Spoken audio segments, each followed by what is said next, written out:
Tu penses avoir des carreaux de ciment anciens chez toi, et bah tu te trompes sûrement. Parce que ça et ça, c'est pas la même chose. Je t'explique. Ça, c'est du carreau de ciment. Mais ça, ou ça et ça, c'est pas du carreau de ciment. Et oui, parce qu'on confond souvent les carreaux de ciment et les grès cérame. C'est pas du tout la même chose. Mais alors, comment est-ce qu'on les reconnaît? Déjà, ça se repère au bruit. Ça, c'est le son d'un grès cérame, et ça, c'est le son d'un carreau de ciment.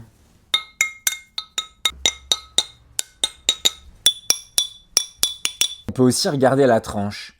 Là, on a un grès cérame, là, on a un carreau de ciment. Les deux sont teintés dans la masse, donc il ne faut pas regarder cette couche d'usure d'épaisseur, il faut regarder la couleur. Le carreau de ciment, il sera toujours plus gris, et le grès cérame, il aura toujours une couleur un petit peu plus claire.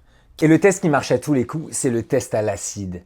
Quand je vais venir mettre de l'acide chlorhydrique sur ce grès cérame, il ne va rien se passer du tout.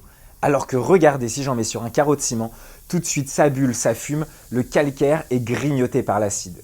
Et là, vous allez me dire, ok, cool, merci Jamy, mais à quoi ça sert de savoir ça? Mais c'est quoi la vraie différence entre les deux? Bah ça, je vous l'explique dans une prochaine vidéo où je vais aller visiter le dernier fabricant de grès cérame de France. Comme ça, si vous avez des carreaux anciens chez vous et que vous voulez en refaire à l'identique parce qu'il y en a des cassés ou des manquants par exemple, et bah vous pouvez vérifier si c'est des carreaux de ciment ou des grès cérame avant de me contacter. Et si jamais c'est des grès cérame, vous pouvez contacter David Gudin, que je vais vous présenter bientôt, qui est le dernier fabricant de France à faire ça. Et vous allez voir, la technique, moi qui trouve que les carreaux de ciment, c'est dur et long à faire, alors les grès cérame, accrochez-vous.